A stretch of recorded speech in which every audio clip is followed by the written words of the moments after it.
या ठिकाणी एक वाक्य आपल्याला सांगेन की त्या काळामध्ये कुरुक्षेत्रावर अर्जुनाचा रथ हा श्रीकृष्ण हाकत होता, म्हणजे अर्जुनाचा सारथी हा श्रीकृष्ण होता. कारण अर्जुनाची भावना ही नीतिमत्तेची होती, अर्जुनाचा विचार हा धर्माचा होता. महाराज तेच वाक्य पुढे ऐका. आजही ज्यांची नीतिमत्ता जाग्यावरती आहे, आजही त्यांच्यामध्ये चांगलं कर्म आहे, चांगला धर्म करण्याचा विचार आहे, आज त्यांच्याही जीवनाचा रथ आजही हा श्रीकृष्णच हाकत असतो. याची फक्त आपल्याला जाणीव झाली पाहिजे. नाथो कीर्तनाच्या रंगी भाग क्रमांक 10 आपण पाहत आहे. या भागामध्ये सर्वप्रथम आपल्या सर्व प्रेक्षकांचे मनापासून स्वागत. आज आपल्या सोबत आहेत मान तालुक्यातील राजवडी येथील हबप प्रतीक बाळासाहेब भोसले. त्यांचा कीर्तनकारापर्यंत कसा प्रवास झाला हे आता आपण खास त्यांच्याकडून गप्पा मारताना जाणून घेणार आहोत. रामकृष्ण हरी माऊली. नमस्ते. रामकृष्ण हरी. तुमचं शिक्षण किती झालेलं आहे? माझं शिक्षण बीएससी ऍग्री झालेलं आहे आणि बीएससी ऍग्री नंतर मी पूर्णवेळ शेती क्षेत्रामध्ये कार्य करायला लागलो. 2019 साली महात्मा फुले कृषी विद्यापीठ राहुरी येथून मी पदवीधर झालो. 2019 पासून शिक्षण संपल्यानंतर पूर्ण वेळ शेती क्षेत्रामध्ये स्वतःला झोकून दिलं आणि तिथपासून ते आजपर्यंत माझा शेती क्षेत्रातला प्रवास आलेला आहे. शेती क्षेत्रामध्ये काम करत असताना लहान वयापासून आध्यात्मिक क्षेत्राची थोडीशी आवड असल्यामुळं आणि लहानपणीच माळ घातल्यामुळं पहिल्यापासून अध्यात्माच्या क्षेत्राशी वारकरी संप्रदायाशी थोडीशी जवळीक वाढली होती आणि याचा फायदा मला शिक्षण क्षेत्रामध्ये शिक्षण घेत असताना सुद्धा झाला आणि शिक्षण घेतल्यानंतरही आताच्या काळामध्ये मला त्याचा फायदा होतोय. बरं, एक सांगा की कृषी क्षेत्राकडे का वळाला, म्हणजे नक्की कारण काय? कृषी क्षेत्राशी वळण्यापाठीमागची 1-2 कारणं आहेत. त्यापैकी एक कारण म्हणजे लहानपणापासून शेतीशी असलेली आवड, रानामातीमध्ये शेता शिवारामध्ये बालपण गेलं आणि या सगळ्या गोष्टींमुळे एक परिणाम असा झाला की शेतीची, मातीची आणि पिकांची आवड लागली. शेतीतून पीक उभा करावं, त्या उभा राहिलेल्या पिकातून धान्य तयार करावं, फळं तयार करावीत आणि हे सगळं पाहत होतो. हे सगळं पाहत असताना मनामध्ये कुठेतरी निश्चय केला की नाविन्यपूर्ण काहीतरी जर करायचं असेल तर भविष्य काळामध्ये आपल्याला सुद्धा शेती करावी लागेल. कारण या जगताला शेतीशिवाय पर्याय नाही. जगाची भूक भागवायचं सामर्थ्य जर कोणामध्ये असेल तर ते शेतकऱ्यामध्ये असेल, अन्न निर्माण करण्याची ताकद जर कोणामध्ये असेल तर ती शेतकऱ्यामध्ये असेल आणि म्हणून शेती करण्याची प्रेरणा आणि स्फूर्ती मला तिथून आली आणि म्हणून मी शेती क्षेत्राचंच शिक्षण त्या ठिकाणी घेतलं. महाराज, खरं तर तुम्ही कृषी क्षेत्राकडे का वळाला हे सांगितलेलंच आहे, पण अजून तुमचा एक महत्वाचा आहे प्रश्न तुमच्यासाठी की आजही तुमचं युवा कीर्तनकार म्हणून नावलौकिक आहे. बरोबर. आध्यात्मिक क्षेत्राकडे किंवा कीर्तन क्षेत्रात कसं काय मनाची ओढ, कसं मन वळलं तुमचं तिकडे? बरोबर. मग अशी म्हणालो तसं लहान असतानाच मी माळ घातलेली होती. वयाच्या 6व्या वर्षी मला आठवतंय की पांडुरंग परमात्म्याच्या भेटीला पंढरपूरला गेल्यानंतर, दर्शनाला गेल्यानंतर आजी आजोबांबरोबर मी पंढरपूरला गेलेलो होतो आणि त्यावेळेस मी त्या ठिकाणी माळ घालण्याचा हट्ट धरला आणि वयाच्या 6व्या वर्षी पंढरपूरमध्ये पांडुरंगाच्या साक्षीनं मी त्या ठिकाणी माळ घातली आणि आध्यात्मिक क्षेत्राकडं तिथपासून माझा ओढा वाढला गेला. कारण घरामध्ये वारकरी संप्रदायाची परंपरा होती. आजी आजोबा स्वतः माळकरी होते. घरामध्ये, गावामध्ये, वस्तीवरती भजन, कीर्तन इत्यादी सगळे कार्यक्रम व्हायचे आणि या कार्यक्रमामध्ये मी अंतस्फूर्तीनं सहभागी व्हायचो, त्यामध्ये भाग घ्यायचो आणि हे कुठंतरी मनाला भावत होतं, कुठंतरी मनाला त्यातून आनंद मिळत होता आणि त्याचा आपण भाग व्हावं, त्यामध्ये आपण सहभागी व्हावं हे लहानपणापासूनच माझ्या मनामध्ये कुठंतरी निश्चित झालेलं होतं आणि त्याचाच परिपाक म्हणून वयाच्या 6व्या वर्षी मी माळ घातली आणि तिथपासून ते आजपर्यंत जवळपास माझ्या माळेला आज 2 तप पूर्ण होतील. ही 2 तपाच्या प्रवासापर्यंत मी पोहोचलेलो आहे आणि हे माझ्यासाठी अत्यंत भाग्याची गोष्ट आहे. कीर्तन का सांगण्याचा मनात तुमच्या आलं, म्हणजे समाजाला आपल्याला? तो एक महत्वाचा प्रश्न आहे. कारण माळ मी फार लवकर घातलेली होती, परंतु कीर्तन सांगण्याची प्रेरणा ही मी कीर्तन ऐकण्यासाठी बऱ्याच वेळेला लहान असताना आजी आजोबांबरोबर जात होतो. आमच्या स्वतःच्या गावामध्ये अखंड हरिनाम सप्ताह होतात, शेजारच्या गावांमध्ये अखंड हरिनाम सप्ताह होतात आणि या सप्ताहांमध्ये पूर्ण वेळ मी कीर्तन ऐकण्यासाठी त्या ठिकाणी 7-7, 8-8 दिवस त्या ठिकाणी जात असायचो आणि हे सगळं जात असताना मी तत्कालीन काळामध्ये हे सगळं पाहिलेलं होतं आणि मग मनामध्ये आपणही असा संकल्प का करू नये की मीही एक दिवस कीर्तन करेन असं मला त्या काळी वाटायचं. आणि तीच प्रेरणा मला वाटतंय माझ्यामध्ये जागृत झाली. आणि ज्यावेळेस महाविद्यालयीन शिक्षण घेत होतो किंवा त्याच्या अगोदर मी विद्यालयामध्ये शिक्षण घेत होतो, त्या कालखंडापासून थोडा थोडा त्या संबंधाचा अभ्यास सुरू झाला किंवा तशा पद्धतीचं वाचन, तशा पद्धतीचं ऐकणं इत्यादी प्रकार सुरू झाले. आणि त्यातून कुठंतरी एक प्रेरणा जागृत झाली की आज जर समाजामध्ये काहीतरी बदल घडवायचा असेल, समाजामध्ये जर थोडंसं परिवर्तन करायचं असेल, तर आपल्याला समाजाला कुठंतरी 4 ज्ञानाच्या गोष्टी किंवा जो संतांनी उपदेश केलाय तो आपल्याला संदेश रूपापर्यंत त्यांच्यापर्यंत पोहोचवता आला पाहिजे. आणि हे जर पोहोचवण्याचं सगळ्यात सोपं माध्यम कोणतं असेल किंवा सगळ्यात चांगलं माध्यम कोणतं असेल तर ते कीर्तनाचं माध्यम आहे असं मला आत्ताच्या या काळामध्ये वाटतं. आणि याच प्रेरणेतून मी कीर्तन क्षेत्राकडे वळावंसं असं मला वाटलं. आणि मग महाविद्यालयीन काळामध्ये वक्तृत्व स्पर्धा असतील, वादविवाद स्पर्धा असतील इत्यादी स्पर्धांमध्ये सहभागी होत होतो. त्यामुळे एक व्यासपीठाचा अंदाज येत होता. पाठांतर वाढत होतं, वाचन वाढत होतं, अवांतर वाचन वाढत होतं, संत साहित्याचं वाचन वाढत होतं, ग्रंथ संपदेचं वाचन वाढत होतं, ऐकणं वाढत होतं. आणि या सगळ्या गोष्टीचा परिपाक असा झाला की कीर्तन करण्यासाठी मी खऱ्या अर्थानं सिद्ध झालो. आणि मग कोरोनाच्या कालखंडानंतर मी स्वतः कीर्तनकार म्हणून या क्षेत्रामध्ये उभा राहिलो. महाराज पहिलं कीर्तन कुठे झालं तुमचं? 2022 साली मला आठवतंय की पाचवडमध्ये माझं पहिलं कीर्तन झालं. कोरोना नुकताच संपलेला होता आणि कोरोना संपल्यानंतर 2022च्या ऑगस्टमध्ये माझं पाचवड या गावामध्ये पहिलं कीर्तन झालं. आणि तिथपासून ते आजपर्यंत जवळपास मी आतापर्यंत 40 ते 45च्या वर कीर्तन आजपर्यंत माझी त्या ठिकाणी गेलेली आहेत मागच्या 3 वर्षाच्या कालखंडामध्ये. मग पहिलं कीर्तन तुमचं ज्यावेळेस झालं पाचोडमध्ये, म्हणजे ते तुमच्याच गावात शेजारच्या गावात. हो हो हो. ते कीर्तन तुमच्या मित्रमंडळीने किंवा ऐकल्यानंतर काय प्रतिक्रिया दिली त्यांनी? निश्चित स्वरूपानं ते माझ्यासाठी पण खूप अभिमानाची गोष्ट होती. कारण लहानपणापासून कीर्तनाला जात होतो, स्वतः टाळ घेऊन कीर्तनामध्ये उभा राहत होतो. परंतु माझंही एक स्वप्न होतं की कधीतरी आपणही त्या कीर्तनकारांच्या गादीवरती उभा राहावं, कधीतरी कमरेला आपणही त्यांच्याच पद्धतीनं ते उपरणं बांधावं आणि डोक्यावरती फेटा बांधून तशाच पद्धतीने कीर्तन करावं. आणि ते स्वप्न कुठंतरी माझं त्या काळी सत्यामध्ये उतरवलं. त्यामुळं मला स्वतःला त्यावेळेस फार आनंद झाला. त्याचबरोबर माझ्या कुटुंबियांना सुद्धा आनंद झाला, कारण त्यांनाही कुठंतरी तीच त्यांचं स्वप्न होतं, तीच त्यांची इच्छा होती की लहान वयामध्ये माळ घातलेला आपला मुलगा आहे आणि त्यानं भविष्यामध्ये कीर्तन करावं, स्वतः तो कीर्तनकार म्हणून पुढे यावा, हीही त्यांची इच्छा होती.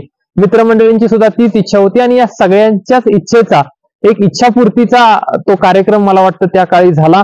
2022 साली ज्यावेळेस मी पहिलं कीर्तन केलं त्यावेळेस तो सगळ्यांसाठीच एक आनंदाचा प्रसंग होता. महाराज, खरं तर पहिलं कीर्तन म्हटलं का किंवा पहिलं भाषण म्हटलं का माणसाला दारावरून घाम बरोबर नाही, बरोबर, पोटातलं ओठात येत नाही, बरोबर. आणि असे बरंच काही घडतं. तुमच्या बाबतीत तसं काही घडलं होतं का पहिल्या कीर्तनाच्या प्रसंगी? हा, थोडस दडपण होतं.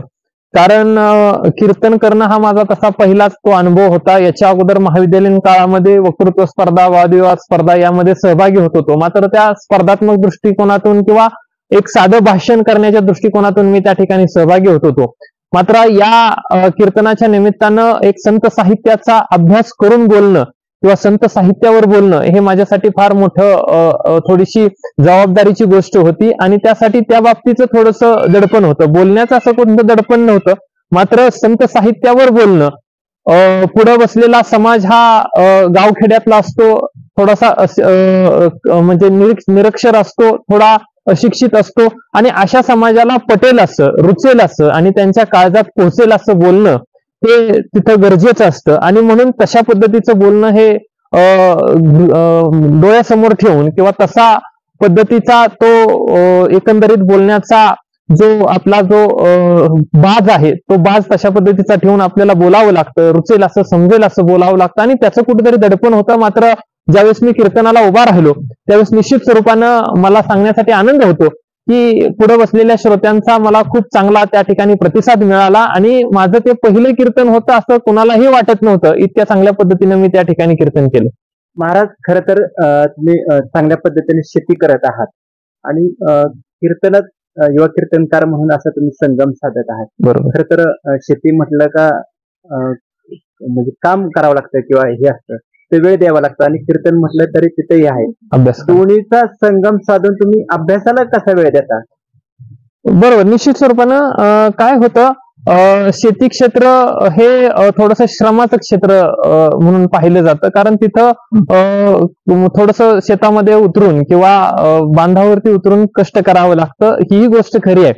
आणि कीर्तनाचं क्षेत्र जर आपण पाहिलं किंवा प्रवचनाचं क्षेत्र पाहिलं तर त्या ठिकाणी संत साहित्याचा अभ्यास असेल, ग्रंथ साहित्याचा अभ्यास असेल, तो अभ्यास आपल्याला त्या ठिकाणी करावा लागतो. परंतु या दोन्ही क्षेत्राची सांगड घालण्यामध्ये थोडीशी त्या ठिकाणी खूप आनंद वाटतो या गोष्टीचा, की एका बाजूला हातातून कामही घडतंय आणि दुसऱ्या बाजूला त्या ठिकाणी मेंदूच्या माध्यमातून मेंदूची सुद्धा मशागत होतीये.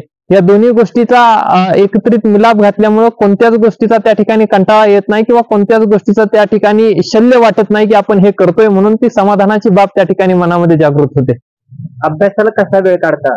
तिथून कामातून कीर्तनाकडे जायचं. बरोबर बरोबर, एक दिवसातील काही ठराविक वेळ आपण काम करत असताना सुद्धा आता त्यात देऊ शकतो, असं मला या ठिकाणी गेल्या 2-3 वर्षाच्या अनुभवातून मी पाहिलेलं आहे. की जर असं म्हणलं जातं की आवड असली की सवड होते, त्याच पद्धतीनं ती एक आवड असल्यामुळं आणि ते कुठेतरी हाडामांसात रक्तामांसात भिनल्यामुळं शेती करत असताना सुद्धा त्या गोष्टीचा चांगल्या पद्धतीने अभ्यास होतो. सकाळी संध्याकाळ काही नित्यनियम असतील ते त्या ठिकाणी घडतात. दुपारच्या वेळेला किंवा दिवसभरच्या कामामध्ये श्रवणाच्या माध्यमातून काही गोष्टी त्या ठिकाणी ऐकल्या जातात, त्याचाही फायदा होतो आणि वेळ मिळेल त्यावेळेस अवांतर वाचन सुद्धा त्या ठिकाणी केलं जातं, याचाही फायदा त्या दोन्ही क्षेत्राला एकंदरीत होतोय. महाराज, खरं तर तुम्ही मी बऱ्याच वेळेला तुमचा युवा कीर्तनकार म्हणून उल्लेख केलेला आहे. बरोबर. वारंवार हा शब्द माझ्या तोंडात आलेला आहे. आणि ज्यावेळेला तुम्ही कीर्तन सांगत असताना कॉलेजचे विद्यार्थी असतील किंवा तरुण पिढी असेल, शेती करत असेल, दुग्ध व्यवसाय करत असेल, अशा वेळेला ही मुलं तुमच्या समोर कीर्तनाला ऐकाय बसलेली असतात. एक अपेक्षा असते की प्रतीक महाराजांनी आम्हाला काही वेगळा सल्ला द्यावा किंवा काहीतरी वेगळं ऐकावं मिळालं, तर तुम्ही काय त्यांना सांगू शकता? निश्चित स्वरूपानं एक प्रमाण आहे, पवित्र तो देश पावन ते कुळ जेथे हरीचे दास जन्म घेते. आपला देश पवित्र आहे, आपला देश पावन आहे आणि अशा देशामध्ये आपण आज जन्माला आलेलो आहोत. ही खऱ्या अर्थानं पहिली गोष्ट आपण ध्यानामध्ये घेतली पाहिजे. मी तरुण पिढीला हेच सांगेन की अशा या भारतीय संस्कृतीत आपण जन्माला आलेलो आहे की ज्या संस्कृतीचा हजारो वर्षाची परंपरा आहे, ज्या संस्कृतीला हजारो वर्षाची त्या ठिकाणी ठेव मिळालेला आहे. संत साहित्याचा एक थोडासा त्या आपल्या देशाला सहवास लाभलेला आहे, चांगल्या विचारांचा, चांगल्या आचारांचा सहवास लाभलेला आहे आणि अशा देशामध्ये आपण जन्माला आलेलो आहोत. मी तरुण पिढीला एवढंच सांगेन की कीर्तन क्षेत्रामध्ये आपण या अगर येऊ नका, मात्र जो संतांनी दिलेला उपदेश आहे, जो संत साहित्यातून आलेला उपदेश आहे, तो उपदेशाचं आपण कुठेतरी आपल्या जीवनामध्ये आचरण केलं पाहिजे आणि हे आचरण करण्याच्या अगोदर आपण त्याचं वाचन केलं पाहिजे, त्याचं श्रवण केलं पाहिजे, त्याचं कुठेतरी मनन केलं पाहिजे आणि ते आपल्या कुठेतरी कृतीमध्ये उतरवलं पाहिजे. जो संत साहित्यानं आपल्याला जो खूप मोठा ठेवा दिलेला आहे, त्या ठेव्याचा आपण आपल्या आयुष्यामध्ये रोजच्या धकाधकीच्या आयुष्यामध्ये कुठेतरी वापर करून घेतला पाहिजे. आज आपण तरुण पिढीला पाहतो की तरुण पिढी आज विविध गोष्टींमध्ये वाहत चाललेली आहे, व्यसनामध्ये वाहत चालली आहे, नैराश्यामध्ये अडकत चाललेली आहे आणि अशा सर्व गोष्टीतून जर तरुण पिढीला एक सकारात्मक मार्ग काढायचा असेल, एक सकारात्मक दिशा जर तरुण पिढीला द्यायची असेल, तर ती मला वाटतं ती दिशा संत साहित्यात मिळू शकते किंवा तरुण पिढीला तो संत साहित्य उद्याच्या काळामध्ये मार्ग दाखवण्यासाठी सुद्धा सुखकर ठरू शकतं. आणि म्हणून मी तरुण पिढीला एकच सांगेन की आपला जो इतिहास आहे, आपली जी संतांची परंपरा आहे, त्यांचं जे वाङ्मय आहे, त्या वाङ्मयाचा आपण कुठेतरी अभ्यास केला पाहिजे, त्या ग्रंथसंपदेचा कुठेतरी अभ्यास केला पाहिजे आणि त्याच्या पद्धतीचं आचरण जर आपण आपल्या जीवनामध्ये ठेवलं तर मला वाटतं एक चांगला सुसंस्कृत, चांगल्या विचारांचा, चांगल्या आचारांचा आणि चांगल्या संस्कारांचा समाज आपण या ठिकाणी निश्चित स्वरूपानं घडवू शकतो. आणि हे घडवण्याचं सामर्थ्य जर कशामध्ये असेल तर ते आपल्या वारकरी संप्रदायामध्ये आहे, आपल्या धर्मामध्ये आहे किंवा धर्माच्या प्रत्येक धर्मग्रंथामध्ये आहे आणि त्याचं आपण कुठेतरी येत्या काळामध्ये अवलोकन त्या ठिकाणी केलं पाहिजे. महाराज, तुमच्यासाठी हा शेवटचा प्रश्न आहे आणि तो प्रश्न म्हणजे शेतीशी निगडीत आहात, आध्यात्मिक क्षेत्राशी निगडीत आहात आणि ज्यावेळेला कीर्तन सांगता त्यावेळेला तुमचा असा कुठला विषय लोकांना सांगावं शकतो? समाज प्रबोधन, आध्यात्मिक, कसं तुमचा विषय घेऊन लोकांच्या पुढे जाता? बरोबर.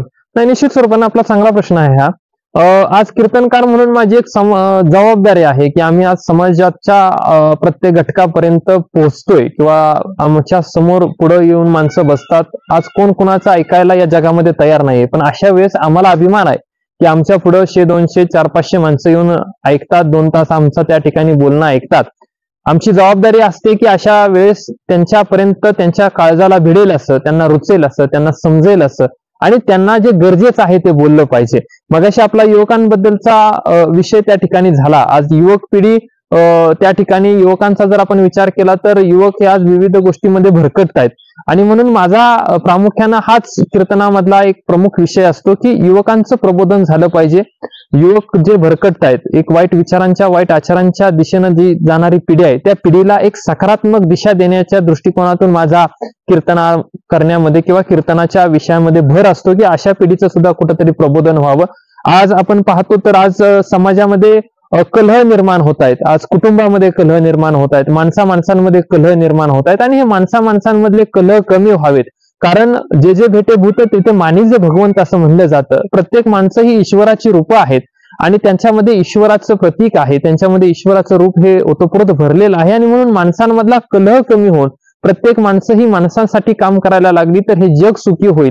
आणि यासाठी माणसांचा हा जो कलह आहे तो कलह कमी करण्यासाठी सुद्धा मी कीर्तनामध्ये प्रामुख्यानं भर देत असतो की जेणेकरून आपल्याला कीर्तनामध्ये उच्च कोटीचं तत्वज्ञान आणि पराकोटीचा थिल्लरपणा सुद्धा कीर्तनामध्ये मांडायचा नाहीये. जे सामान्य समाजाला रुचेल, समजेल असंच आपल्याला कीर्तनामध्ये बोलावं यावर माझा त्या ठिकाणी भर असतो. दुसरा विषय आहे म्हणजे तो की जो पर्यावरणाचा विषय आहे, व्यसनमुक्तीचा विषय आहे किंवा आपल्या धार्मिक संस्कृतीचा विषय आहे, अशा गोष्टींवर माझा प्रामुख्यानं बोलण्याचा विषय असतो आणि एकंदरीतच समाजाचं चांगल्या पद्धतीनं प्रबोधन व्हावं आणि त्याच्यातून कुठंतरी त्यांना स्वत्वाची जाणीव व्हावी या दृष्टिकोनातून माझा कीर्तन करण्यामध्ये त्या ठिकाणी प्रामुख्यानं भर असतो. आणि जे संतांनी दिलेलं साहित्य आहे ते साहित्याचा आम्ही संदेश रूपापर्यंत त्यांच्यापर्यंत पोहोचवण्याचा प्रामुख्यानं भर असतो. कारण शेवटी उपदेश करणारे हे संत आहेत आणि त्यांचा तो उपदेश संदेश रूपानं पोहोचवण्याचं काम हे आमच्यासारख्या त्या ठिकाणी माणसांना लाभतंय, ही आमच्यासाठी खूप मोठी भाग्याची गोष्ट आहे.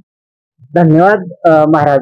खर तर विविध विषयावर आपण मनसोक्त बोलला, विविध प्रश्नांची उत्तरं तुम्ही मुलाखती दरम्यान मंदिर विषयाशी बोलताना दिलेलं आहे.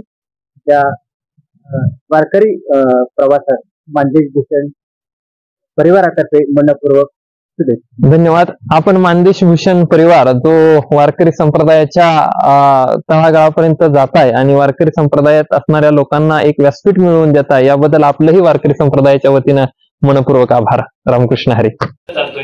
आज व्यसनामध्ये तरुणाई त्या ठिकाणी भरकटत जाते, आज मोबाईल मध्ये तरुणाई त्या ठिकाणी भरकटत जाते. ही गोष्ट फार वाईट आहे.